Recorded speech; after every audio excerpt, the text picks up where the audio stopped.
Welcome to the Modern Pet Retailer, where independent pet retailers come together to run better businesses, make smarter decisions, and stop leaving money on the table. Welcome to the Modern Pet Retailer. Today, we are continuing our series on customer retention with loyalty programs. And just a quick caveat, we're not really talking about Astro loyalty. If you don't have that implemented into your store, highly recommend it. It's definitely worth the money. If you can integrate it into your POS system, even better. We're just doing what we can complement Astro with, because Astro is going to be understood as a given of most independent pet retailers are using it already. So this is going to be how can we complement our Astro programs? How can we complement our frequent buyer programs and build loyalty within our customer base? We'll look at kind of what the big players are doing, seeing what maybe pieces we can replicate, seeing how to build these programs without inviting discount seeking behavior, and see what actually works for your store and your budget, because you don't want to build a program that puts you out of business. So think about, if you do have a loyalty program in place, do you know the numbers behind how many people use it? Is it working for your store? Could you make it better and improve it? And that's what we're going to talk about today. So let's first start talking about what the big players are doing. Let's just look at Chewy.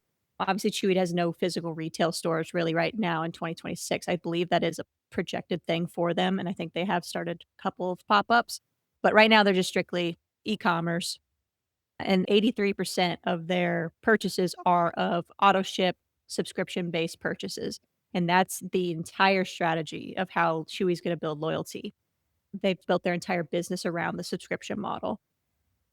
And the goal is to make it so easy that you don't have to be loyal to them, to the definition of loyalty. It's just so easy. It's actually inconvenient to switch your buying behaviors because you have to step outside of the norm. And they just recently launched Chewy Plus, which I believe is a paid membership, which kind of models like Amazon Prime and Costco, that offers like free shipping with no minimums and 5% rewards on every order and other perks that are involved. And it incentivizes members to buy more frequently, include more items in every order, trying to build that ticket value. And I think the main thing to remember is it comes off as a loyalty program from Chewy, but they're not rewarding loyalty, they're engineering it. Like I said, they're building it so it's so hard to leave because it's just so convenient for the consumer. And obviously, we're not, unless you do local delivery, it's very hard to replicate that or do anything about that, but there are things that we can do in our store that make it so easy, such an easy decision for customers to choose us and make them want to come back, as easy as it is for them to go back to a chewy.com. So you can ask yourself, what's the equivalent of auto ship in my store? For us, we believe that if we carry the exact product mix that caters to our ideal customer and consistently have it in stock at a good quality and good as a competitive price point as we can offer. That's one of the things we can compete with, is like customer A comes in every week and they know that treat that their dog absolutely loves is gonna be there, and they don't have to worry about the shipping and all of that. It's just so easy for them to choose us because we have the right thing in the right time. And that's our strategy here when I think about how we relate to Chewy. And then you have Petco, which is gonna be more of a loyalty brick and mortar type concept. They do PALS rewards programs, and they have added a paid membership to that, so their PALS Rewards, I believe, is free, and their Vital Care is a paid membership. They had about 24 million members between the free and the paid tiers, but that kind of incentivizes purchases. So the free tier, it's $5 rewards for every $100 points, and I think, like, a point is, like, per dollar, and you can get 5% back on a lot of purchases, and then the paid tier has some of their services factored into that. So their vet care, their wellness plans, their premium services. So if you offer services within your retail, you can be thinking about, how can I build loyalty programs to also include those?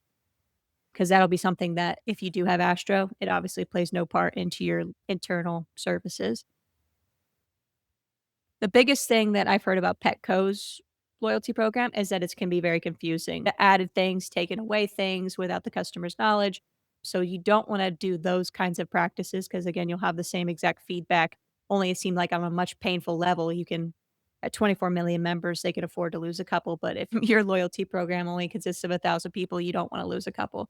So you wanna keep it clear, frictionless, so easy that somebody could explain it to a friend, kinda thing.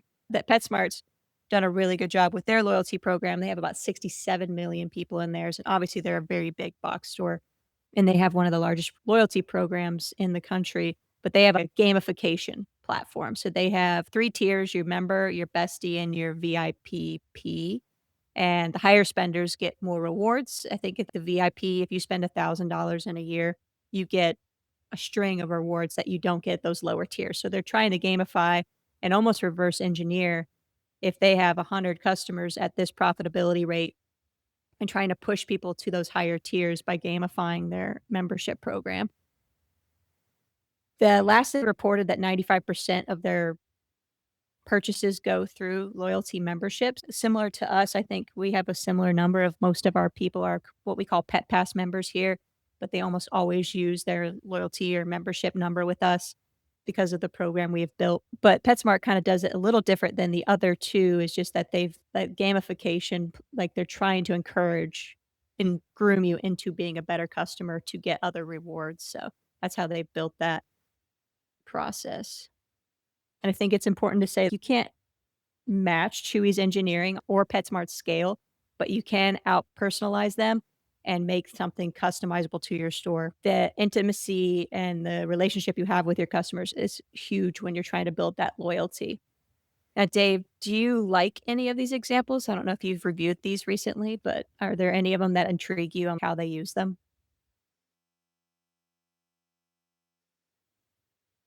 Yeah, obviously you're naming some of the best players in the market. Chewy has started its organization digital and was a data collection funnel right from the start. And they did a really good job. They're probably number one at data collection. So they know their customers ins and outs. And I think that two things they do really well and that they focused on that we can learn from and maybe implement as well as we can. Like you said, we can't match their ability to spend and their data collection because they're purely digital and we're not. But right from the get go, they wanted to build a community around their shoppers, their customers, and they did that well. You mentioned last time about really wowing your customers. And anytime they had an incident where one of their customers lost an animal, they would reach out with flowers and acknowledge the loss of their customer's pet. And that's pretty powerful. And their auto ship, like you said, it's almost like it's very, very sticky, right? We know that brand loyalty in pet foods is high. People have been told forever, don't change your food, don't change your food, don't change your food. Well, when it's being shipped automatically, you don't change your buying behavior. So they really have created an excellent patterning, right? You get stuck in that and it just makes it easy to continue. So that's really, I think what Chewy does very, very well. And I would say that even though we don't have the scale, the technology, or the budget, if we can emulate those things, that that would be great, right? Petco and PetSmart being, even though they're bigger box, they're brick and mortar. I don't know that they've really done as good a job as far as digital data collection online, not nearly as good as the Amazons of the world and the Chewies of the world. But I like what you said, especially about PetSmart with gamification, that anytime you can make it has to be bi-directional communication, right? Customer comes in and yes, they're communicating by shopping. And what are we doing to communicate back with them? If it's only when they're in the store, if it's only when they're buying things like thanks, have a nice day, it's pretty weak. But if you can gamify and communicate that back to the customer by saying, hey, you're really close, right? Maybe we do it in store occasionally if you're having a special, like, oh, did you realize this is buy one, get one free? That's in store communication gamification. But if we can do that, it's a monthly, maybe you have a promotion once a month and you say, hey, if you buy X amount of treats or buy X amount of dollars, you get an additional perk or maybe a donation to a rescue that you guys support. I mean, that would be, I guess what I'm saying here is the gamification is one thing. The communication is what makes it work. And all this ties back to what Chewy's doing and the gamification that PetSmart's doing. As a brick and mortar retailer, we tend to focus on in-store communication, helping the customer while they're here and one-way communication like email newsletters, but something we can all improve on that we can certainly improve on is responsive communication, reaching out to individuals based on their behaviors when they achieve a benchmark, uh, when something is being promoted with a food that they use or a treat that they have purchased in the past, being able to reach out one on one through like a CRM, and that's an area that I think that would be a great focus and seen as both personalized and beneficial to the consumer. But number one thing that you said right at the top of this section was don't build a program, one, that's complicated, right? Make it simple, easy to understand. And two, don't make a program that will put you out of business, right? Because truth is, it's not a zero sum game. Like every dollar you give away to your customer, you lose because you're building goodwill and you're attracting new customers. But there is a genuine cost even with Astro, right? Because if you give away a product that you would have otherwise sold, even if it's fully reimbursed at cost, you're losing that profit dollar. So we have to understand that there's still a cost so that we have to focus on doing it well. It is marketing money. We are giving away profit in exchange for customer appreciation, goodwill, customer communication and contact. So we have to be able to maximize those aspects of the programs in order to have them really be worthwhile in a measurable way. So yeah, those guys do a variety of things well. And like, who did you say was it? Petco's program was changing and confusing. Yeah, that confusing a customer is a bad thing to do. So simple and well thought out, and make sure that you're maximizing the dollars that you're giving away. Think of it as marketing. Yeah, and I feel like we throw around the term loyalty quite a bit, especially in this industry, whether you're talking about your distributors or vendors or manufacturers or what we're talking about today with customers. I want to separate the 2 terms. I feel like loyalty has 2 terms. We have loyalty as in business where somebody shops with you consistently. There's really no emotion to it.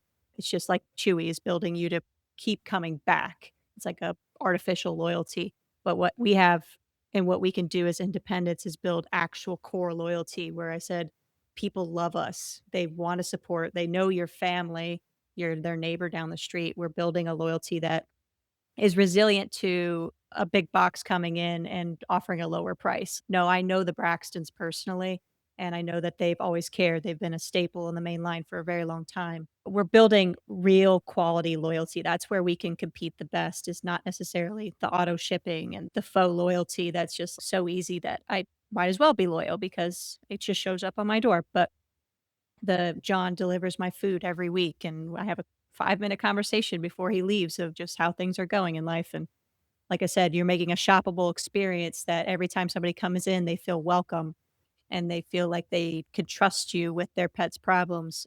That's the kind of loyalty that we're gonna be able to compete on the best. So jumping into, because you mentioned you gotta build a program correctly. You don't wanna build something that's gonna put you out of business, and you don't wanna build something that's gonna invite discount seekers, because then you just have them seasonally come in or on that specific time of the month come in, and there really no profit to be made on those customers. So we wanna build a loyalty program that incentivize them coming in and being happy to come in too. If you already have a program built in place and you're curious if you think it's geared towards discount seekers or potentially rewarding good, loyal customers, you can look at your numbers and your frequency of use, consistence of purchase frequency, your average ticket growing over time. Maybe if they're referring other customers, come in for advice, not just buying. But the discount seekers, they're doing the spike purchases. So whenever that email goes out that says, "Hey, we're having a flash sale on Saturday," and they automatically show up after 3 months of not showing up, that could be a good example that you're setting up yourself for failure with these programs. Low average ticket sales or sale specific purchases, like where they're just coming in for the item that is on sale. They're usually price sensitive people and they just never refer anybody. Or they refer people again to the discount days and they're like, "Oh, you should totally shop at Braxton's every 3rd Saturday because that's when they're gonna have their or 5th Saturday sale or something." So try to review your numbers and see if you can make some sense between some of your best purchasers. Are they a part of your programs? Are they using some of your other services? We've tried in the past to look at people that purchase certain bags or manufacturers of food to see if they're good customers.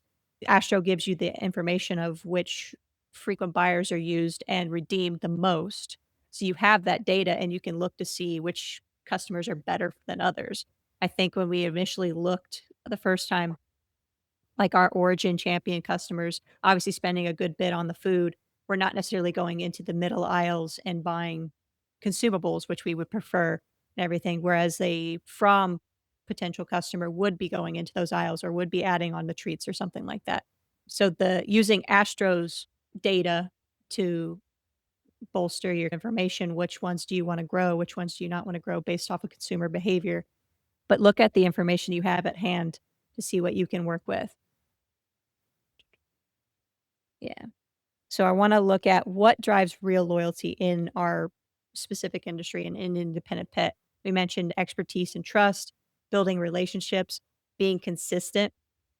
If you're constantly changing your hours or moving your store around aesthetically and you're like, "Okay, now cat section's over here, now dog section's over here," it just creates a dysfunction that when the consumer comes in, they know they can't rely on something being in the same spot.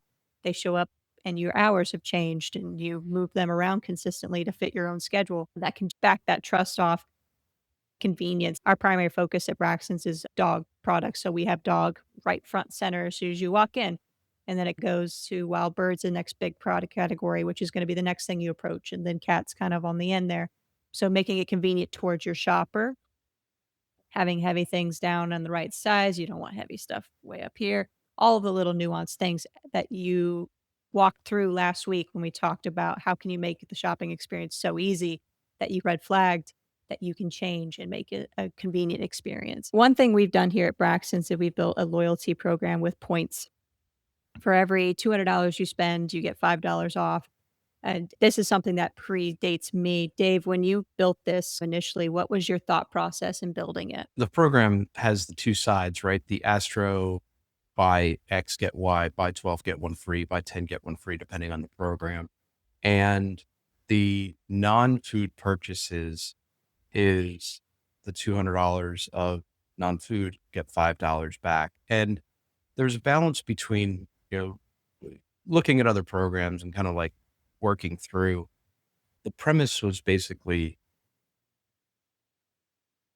what you're saying is like rewarding the idea of, if you're training a dog, you can bait the dog into a behavior by showing them a treat or forcing them to do something. And then you can reward a behavior that you have seen and acknowledge a behavior that you've seen. So the $5 is 2.5%, right? So it's not nothing. Everybody gets it, but it comes up as a surprise for many customers. And this can be done, by making sure too that you're wording it when you acknowledge at the register when they're earning the $5 is, hey, you've earned $5. Do you want to use that today? There's a variety of ways to say that, but acknowledging that they're a good customer, that their behavior is being recognized. They've earned it, or, it's like, oh, well, you happen to get $5 off today. It doesn't mean much. It's like, well, why? Why are you giving me $5? What is that for? But if you're acknowledging to the customer that they've purchased with you in the past, they're a good regular customer, we appreciate them, and you've earned that. Thank you very much. Here's $5. But it's basically a random reinforcement of a positive behavior. So when we built that, the idea was just that is it's not a consistent time. They're not getting it every time they come in. So they don't learn to expect it. But every couple times they come in, they're surprised with this extra thank you. And that's really was the idea behind it is you have to give enough in exchange first for them to participate, right? So the buy 12, get one free is pretty solid. That's whatever that is, 8% or 7%, something along those lines of a discount on a consumable that they're always going to use. So that's a pretty powerful incentive. And this other one, the 2.5%, to buy $200 and get $5 off. And again, that's cumulative over time. So they don't just do it once. They earn the $200 over time, or they spend the $200 over time, they earn the $5 off. But it needs to be enough for them to give you their phone number and their name, possibly their email, so that we can connect with them. And of course, there are other side benefits. Tracking their sales, we found to be very powerful for our customers.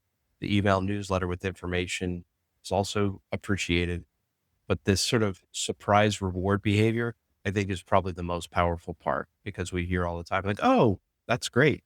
Thank you. You know, they're in the store, they're already buying. And it's just, like I said, it's just like you're training a dog. It's a random reinforcement for a behavior that we want to see again. And that's basically how that was put together. And the number 5 on 200, again, enough to elicit a response, but not so much we're losing our shirt. That was a balance there. Yeah, I like the surprise. I like being the one that's always the bearer of good news. Okay, I got $5 off because you're loyal shopper with us. We appreciate that. It sounds like you did a little bit of thinking of kind of like not lose your shirt is the word you use, but of kind of what the $200 versus 5 was back. Did did you think at all like average ticket price is about 60 to $65, and I know this program's been around longer than I have, but was 200 maybe a thought process if that was maybe 4 or 5 trips and then you'd get a reward, or was it just that was the math that played out at the time? Yeah, really, what you're saying is things change over time, especially with inflation. And is there a reason to adjust? I think if you back off and say, what's the minimum sort of perk to be surprised? $5 is getting to be like, oh, well, can't even buy a Starbucks coffee with that. What's the big deal? In our case, can you buy a bag of treats for $5 today? Probably not. You can't get a whole lot for $5. There is a balance, right? It's like, what's enough to say thank you and to acknowledge, again, reward that behavior. So the percentage is the same. If you were to say $10 on 200, that's 5% off. And if you're giving that to everybody all the time, that's pretty significant. If you went $10 on 400 to maintain that 2.5%, now with inflation, are they still getting it as often? So where I am right now in my mind, to your point, is if you're coming in the store and you're spending $65, $70 is not unusual, but our average ticket is around that 65. Yeah, 3.5 trips. So our average consumer comes in once a month, spends that 65. Every 3 to 4 months, they're being reminded that we appreciate them. And I think that's a pretty good cycle. I think if it went to 6 months, it's probably not as powerful. And if it was every single month, it would be expected. So I like where we're at. It was probably closer to 4 to 5 s- cycles, 4 to 5 trips into the store, maybe when we built it. But I'm okay with that. 3 to 4 is probably a sweet spot in order for them to earn the $5 off. And again, I just am calling it, reminding them that we appreciate them. Yeah. So right now, I still like the 5 off 200. But I think, yeah, you're right. It was probably just stretched out a little bit further early on when we built the program. Yeah, I appreciate your transparency. I was just trying to paint a clear picture of some things you would think about when you're building a point system. We have definitely really good customers that get that $5 off almost every time they're here because they're spending $400 a trip every single time. Granted, they're making up for it in the amount of purchasing they're doing, but it does seem like with inflation over the last 4 years, it's every other transaction I have, I'm giving away the $5. But as long as you're watching it on the back end, watching your books and making sure that you're still not giving away your shirt, that'd be good. It's something to watch as inflation increases type thing. Let's talk about the different types of programs. We just talked about points-based programs, and again, you wanna build that with your store in mind. Don't try to copy somebody else's program. Don't copy ours. Figure out what you can afford, what actually incentivizes people to shop with you, and something that's easy to communicate. I've seen It was a social post about somebody's point system on their store, and it was the toys got you 5 points, and the treats got you 2 points, and the food got you 1 point or something like that, and everything was different, so you really had no idea at what point you were going to hit your goal as a consumer because you're like, "I guess I buy a couple toys every." It's kinda confusing to explain. The social post was confusing in itself, let alone trying to explain it or have a retail staff explain it to somebody as they're trying to sell your program. So keep it so simple, and I think that's where Petco's currently having their most problem is they're either changing it or making it too complicated that customers don't really know what they're getting or using. And then understanding, which kind of what I was just referring to, is making sure that it's not too far in the distance for the reward and not too short, again, to cut into your margins, because that was a concern I had when the frequent buyers went from buy 10 to buy 12 on most manufacturers.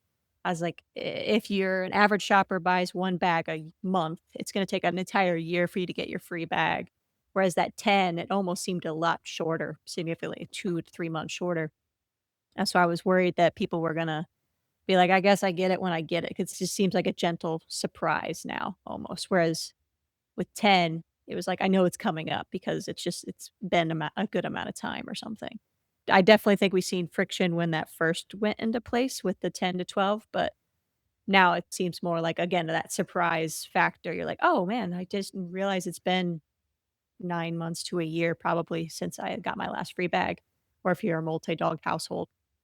Maybe that's a little different for you. Then you have your frequent buyer programs like we're talking about, so Astro being the most common, but also build your services into your frequent buyer program. So we do nail trimming here and we do self-service dog wash.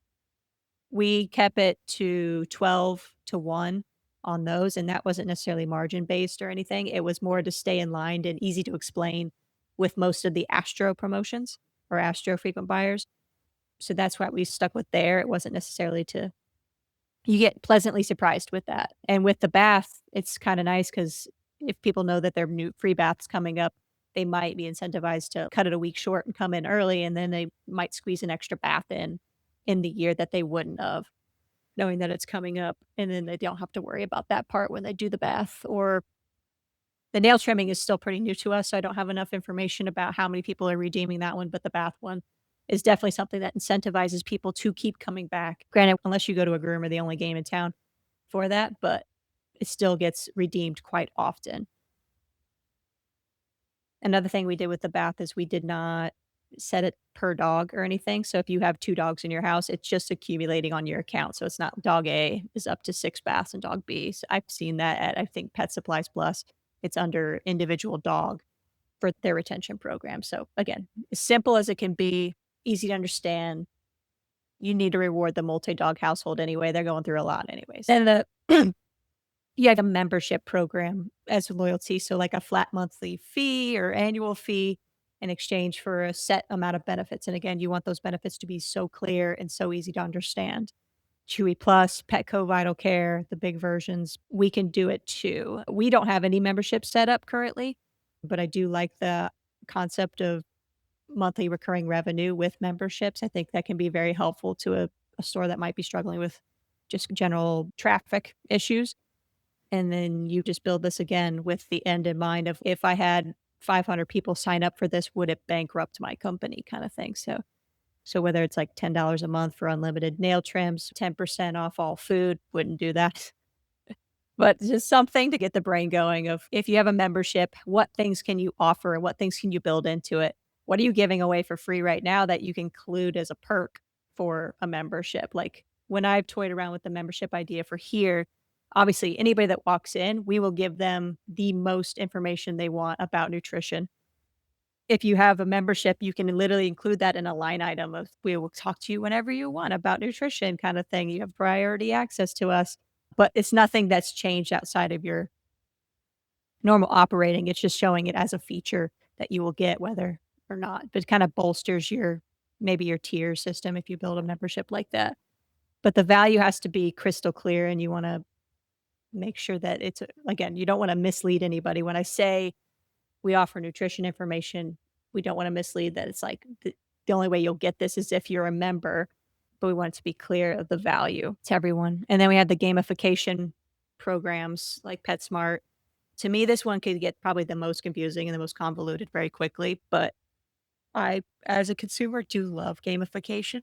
I think if I think about a company that does it really well, HelloFresh, the food delivery service, they've transformed it over the years, and, like, right now, it's if you order so many, you'll get a free dessert or anything, but it causes me to try new things, and that's when, as a consumer, I'm like, "I need to be pushed out of my comfort zone to try something new." So, if you're like, "Hey, if you spend so many dollars with us, you'll be a part of the Kong Box freebie giveaway thing," or something like that. Something that might not cost you any money, but might get customers out of their comfort zone with purchasing and trying new things, instead of just giving them discounts on products and stuff like that.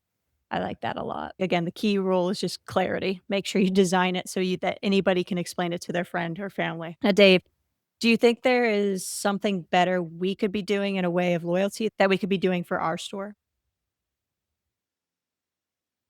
Yes, I think all of the stuff that you've talked about, I always go back to, and you mentioned earlier, is consistency.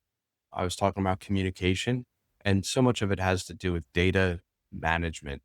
And so my thought is, as anybody who wants to start a program, you have to have an absolute easy way to collect the data and then assess the data. So typically you're dealing with point of sale system. It's going to track all the information on the point of sale, or you're using Astro and they're going to track it for you. So those are sort of third party data collection systems that are automatically going to let you know customers bought 10. I mean, if anybody's done this for a long time, maybe you had the old little index card box where they buy a bag of food, you pull the card out, you mark one off, you put it back in. You had to have a card with the customer's name. You had to know what kind of foods. You had to handwrite that. I mean, think about it's functional, but it's very archaic and there's no way to access that information unless your customer's in front of you. You go through the box manually. You find their card, like, oh, yeah, you've purchased 12 bags. Yeah, this is going to be your free bag. Today, that's not sufficient, right? You need real data capture and the ability to maintain it. So, a really robust data collection system that is very easy to use, connects with your point of sale. And I say this knowing that we're not there yet, but this is the direction that we would love to go. Some point of sale systems have customer communication connected to them.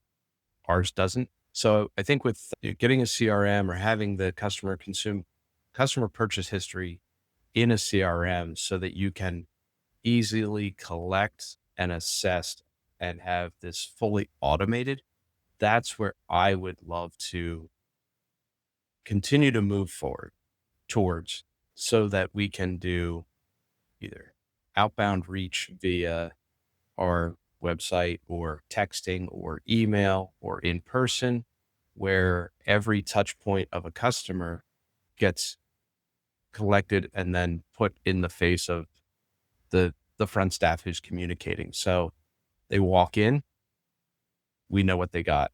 We want to do a program for something they got.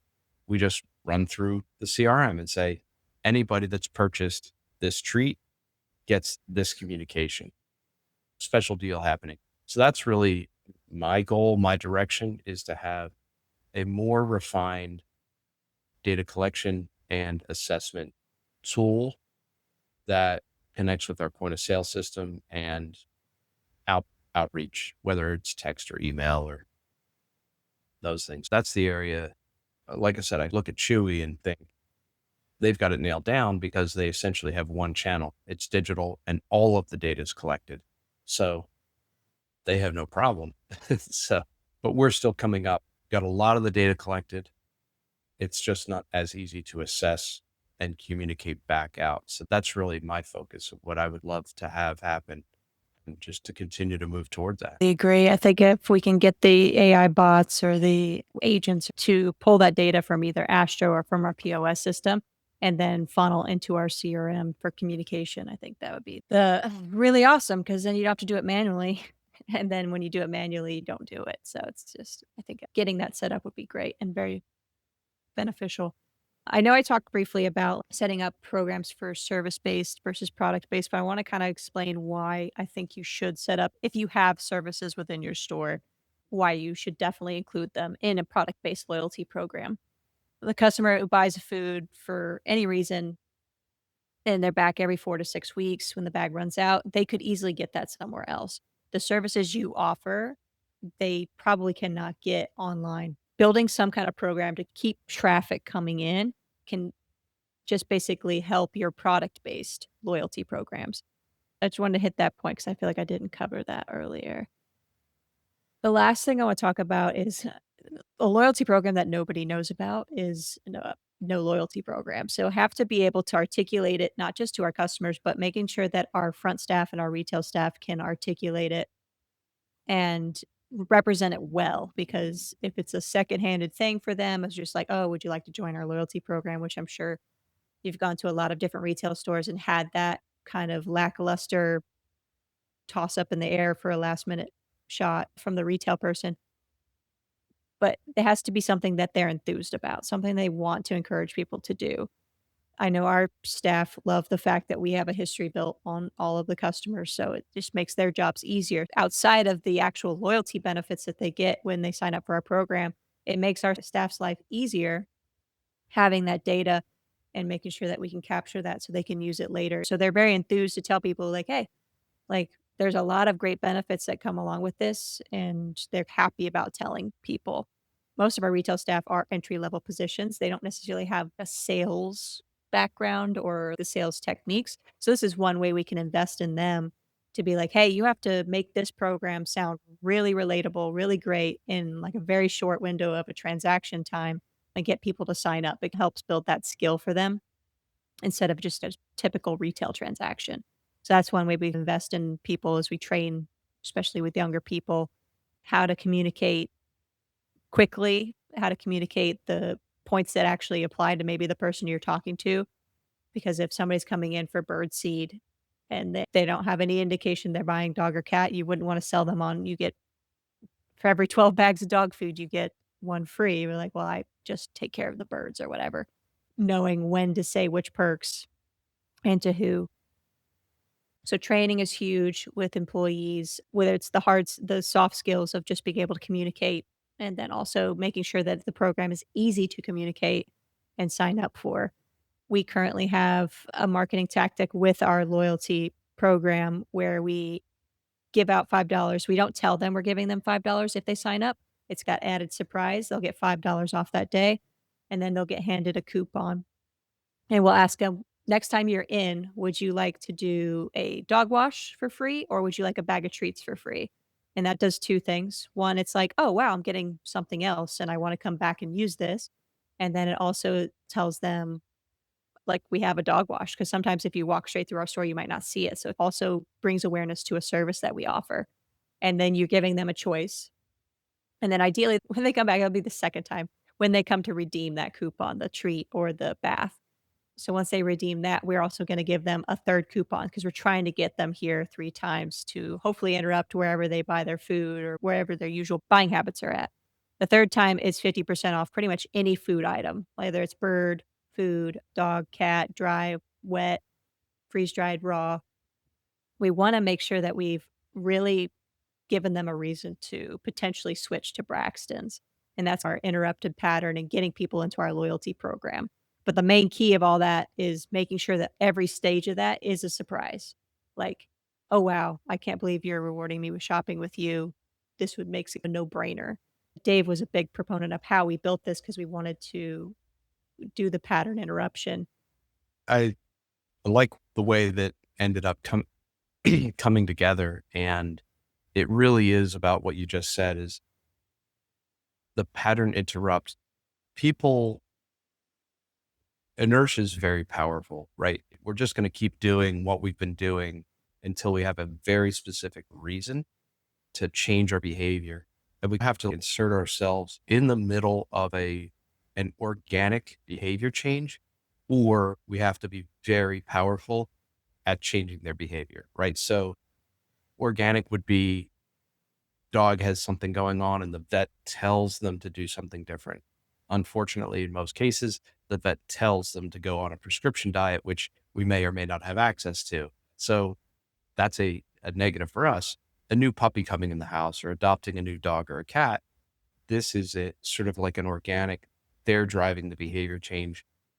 It is so important for you to capture that when someone comes in, especially if they're not a regular customer, and they tell you right up front, I am now changing my behavior, right?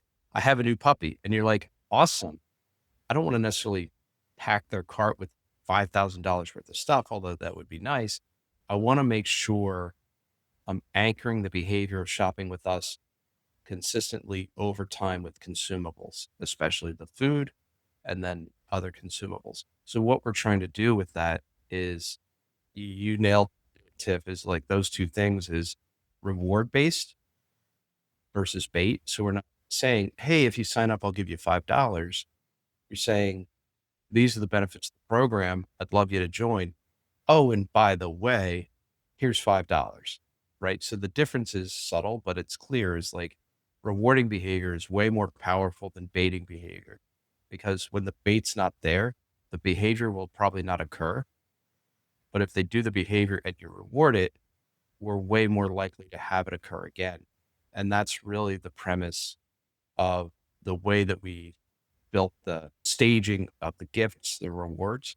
And I also like what you said about using those opportunities to educate the customer about more products and services that they may not have been thinking about. So our bath is high margin, pretty easy. So, hey, would you like a free bath or free treat? Obviously, they may know that we have treats for their pet, but treats are high margin. So it's a little bit easier to give one away for free, high perceived value, lower cost to us directly. Yeah, so far that program's been working really good. And to your point, Tiff, of what you said, it's more important how we present it to make sure we're eliciting the behaviors that we want to see repeated and then really training our front staff to make sure it's presented in that way. Building our programs around reward is, and really doing it in such a way that it is a reward, not a bait, is, I would say, the most basic part of what we need to be thinking about when we put these together. Yeah, and I don't want you just to rely on your front staff to be able to articulate it. You want this information front and center, especially when you have a new shopper come in, whether it's at the register, some kind of sign, some kind of notification, something that pops up that's like, hey, did you know we have this kind of program that has all these benefits? It just acts as an aid to your retail staff so that maybe they'll just be approached and be like, I've seen you have some kind of reward program. What is that? And then it opens that conversation. So putting it on receipts, putting on your social media, we have one post a month that is based around our loyalty program. That's just in a cadence for that. So the in-store signage, making sure it's clean and simple. The social media, again, clean and simple. If you have their email, you probably already have them in your funnel. But if anything gets added to your program and you need to let them know, that can be a good use for that in the email. The most important thing is keeping it as transparent and clear to understand. When I say transparency, you have Dave mentioned like some kind of card system to pull out if they're close to their free bag or not. That's an impossible system to be transparent unless they're physically in front of you. Whereas if you do Astro and you have it integrated into your POS, they have access to it on the Astro app. If they use that for us, they can come in and ask and see how close they are to the free bags. But everything's clear. Like you're at 195 points, you need $5 more to get to your next one. We keep it as clear and transparent as possible so they know what to look forward to, what to if they're looking for that kind of thing. So to put this all together, we wanna know what we're actually building. We wanna build a program that's not designed around discount seekers, but it's designed around loyal customers and treating them kindly when they reward you with loyal business. Also, match the complexity of your program to the capacity of your team to execute and communicate. Don't make it super complicated so they can't understand it, and then also articulate it to the customer. And then building service-based loyalty programs to help complement product-based loyalty.